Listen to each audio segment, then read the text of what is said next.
வணக்கம் நண்பர்களே, எல்லாரும் எப்படி இருக்கீங்க? நான் ரொம்ப நல்லா இருக்கேன். இன்னைக்கு வீடியோ வந்து ஒரு 4 கிராம்ல வந்து நான் நெக்லஸ் எடுத்தேன் அப்படின்னு சொல்லிட்டு நான் வந்து இதுக்கு முன்னாடி வீடியோல சொல்லியிருந்தேன். அந்த பிக்சருமே காட்டியிருந்தேன். அதை பார்த்துட்டு நிறைய பேர் வந்து 4 கிராம்ல கூட நெக்லஸ் கிடைக்குதா? அது வந்து அந்த அளவுக்கு ஸ்ட்ராங்கா இருக்குமா? உறுதியா இருக்குமா? அப்படின்ற மாதிரிலாம் கேள்வி கேட்டிருந்தீங்க. அதோட எப்படி வந்துட்டு அது வாங்கினீங்க? எந்த மாதிரி சேவிங்ஸ் பண்ணீங்க? அப்படின்றது மாதிரியும் கேட்டிருந்தீங்க. அது எல்லாமே இந்த வீடியோல பார்க்கலாம். 4 கிராம்ல வந்து நெக்லஸ் அப்படின்றப்போ வந்துட்டு நமக்கு வந்து ரெகுலர் யூஸ்க்கு வந்து அது கண்டிப்பா வந்து செட் ஆகாது.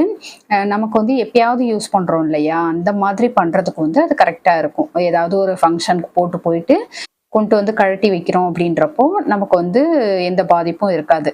அந்த நகை வந்து நல்லாவே நமக்கு உழைக்கும். இதுவே வந்து ரெகுலர் யூஸ் பண்ணுறோம் அப்படின்றப்போ அது வந்து அந்த அளவுக்கு செட் ஆகாது.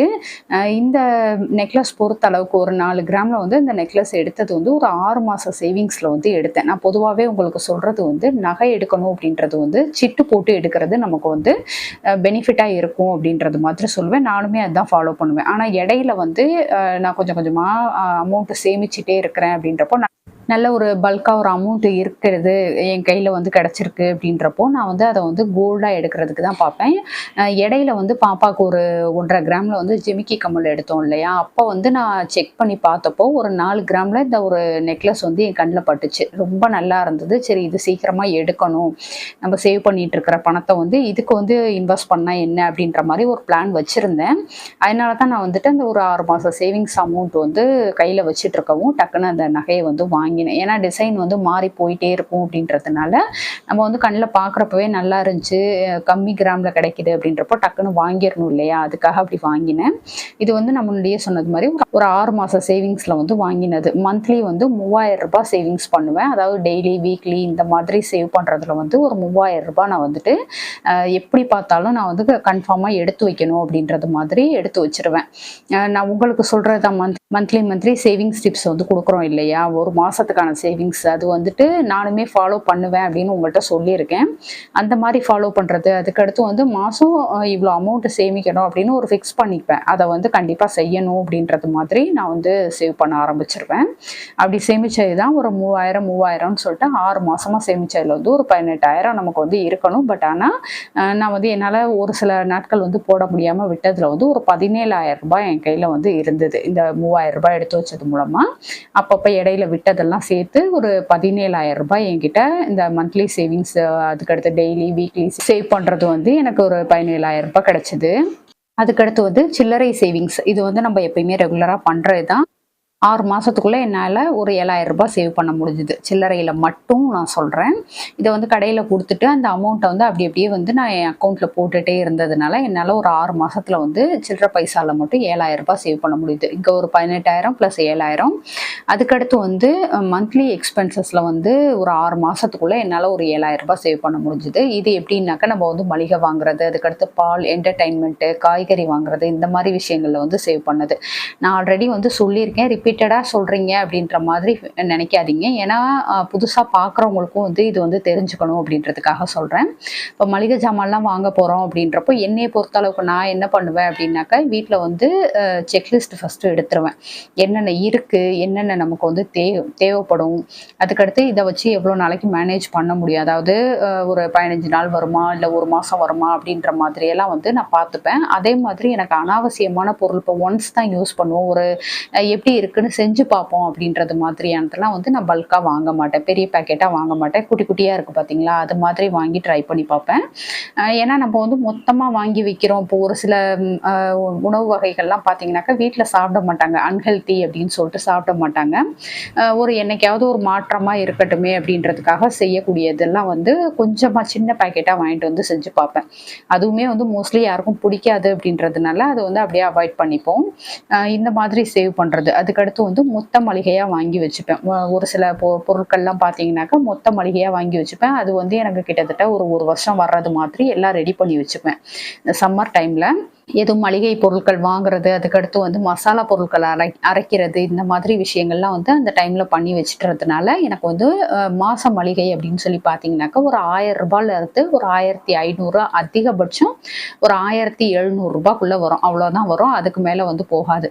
ஆனால் வீட்டில் நான் வந்து வாங்குறது வந்து ஒரு 2500 ரூபாய் எனக்கு வேணும், மளிகை ஜாமானுக்கு அப்படின்றது மாதிரி வாங்கி வச்சுப்பேன். அந்த பேலன்ஸ் ஆகக்கூடிய அமௌண்ட்டை வந்து அப்படியே வந்து சேவிங்ஸ் வச்சுப்பேன். நான் வந்து சரி ஓகே இந்த மாதம் வந்து கொஞ்சமாக தானே வாங்கியிருக்கோம், அதாவது கரெக்டாக வாங்கிட்டோம், பைசா வந்து கம்மியாக தானே செலவாயிருக்கு, அதை வேற எதுக்காவது செலவு பண்ணிக்கலாம் அப்படின்ற மாதிரி எடுக்க மாட்டேன். அதை கன்ஃபார்மாக கொண்டு போயிட்டு நான் உடனே வந்து என்னுடைய அக்கௌண்ட்டில் போட்டு வச்சுப்பேன். அதாவது சேவிங்ஸில் அதை வந்து கொண்டு போய் போட்டுருவேன். ஏன்னா நம்ம கஷ்டப்பட்டு அது கரெக்டாக நம்ம ப்ராப்பராக பண்ணணும் அப்படின்றதே வந்து சேவிங்ஸ்க்காக தான். அதை விட்டுட்டு நம்ம வேற எதுக்காவது செலவு பண்ணுவோம் அப்படின்ற மாதிரி இல்லாமல் கண்டிப்பாக அதை வந்து சேவிங்ஸில் வச்சுருவேன்.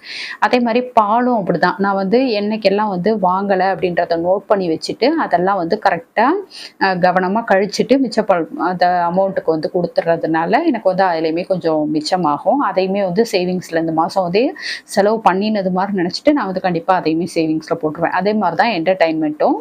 என்டர்டைன்மெண்ட் அப்படின்றது வந்து பணம் கொடுத்தும் நம்ம வந்து பண்ண முடியும், பணம் இல்லாமலும் பண்ண முடியும். நான் மோஸ்ட்லி வந்து அந்த பணம் இல்லாத மாதிரியான என்டர்டைன்மெண்ட் தான் பார்ப்பேன். இப்போ சினிமாக்கெல்லாம் போகிறோம் அப்படின்னாக்கா ஒரு ₹1000 ₹1500 வந்து கண்டிப்பாக நமக்கு வந்து செலவாயிடும்.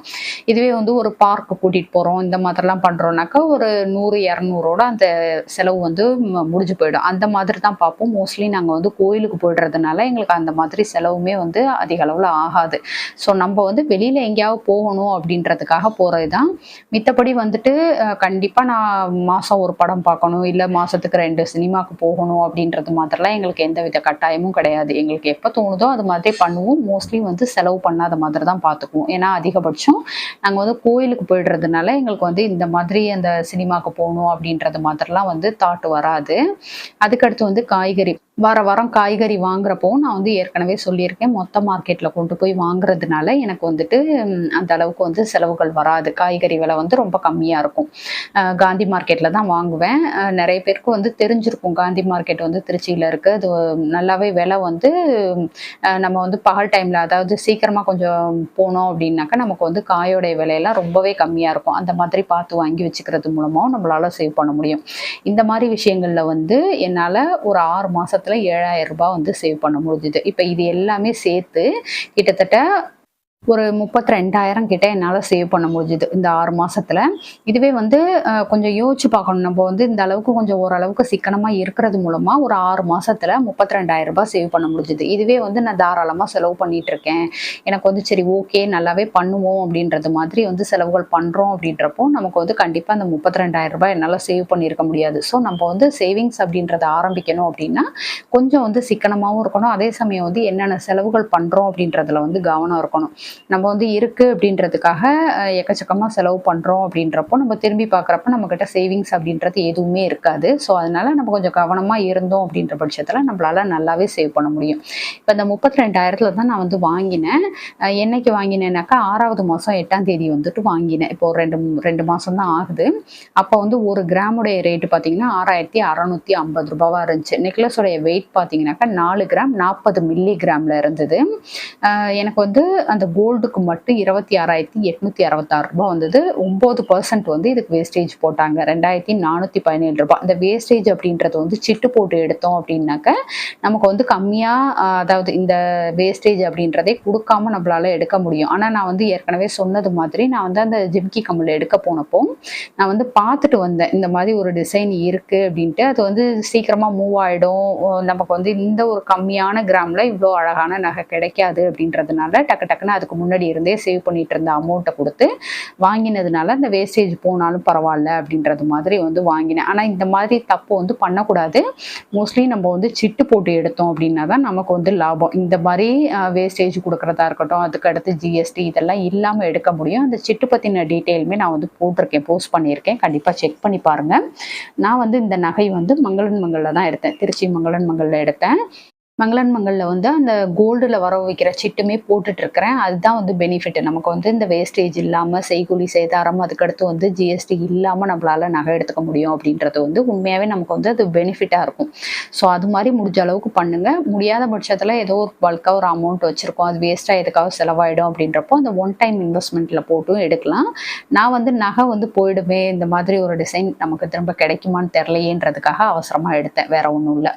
அதுக்கடுத்து வந்து மேக்கிங் சார்ஜ் சார்ஜ் வந்து 50 ரூபாய், அதாவது அந்த எம்சி சார்ஜ்னு சொல்லுவாங்க, அது வந்து 50 ரூபாய். மொத்தமாக வந்து 30,211 ரூபாய் வந்தது. அதில் டிஸ்கவுண்ட் போக 29,700 ரூபாய் கொடுத்து இந்த நகை வந்து வாங்கினேன்.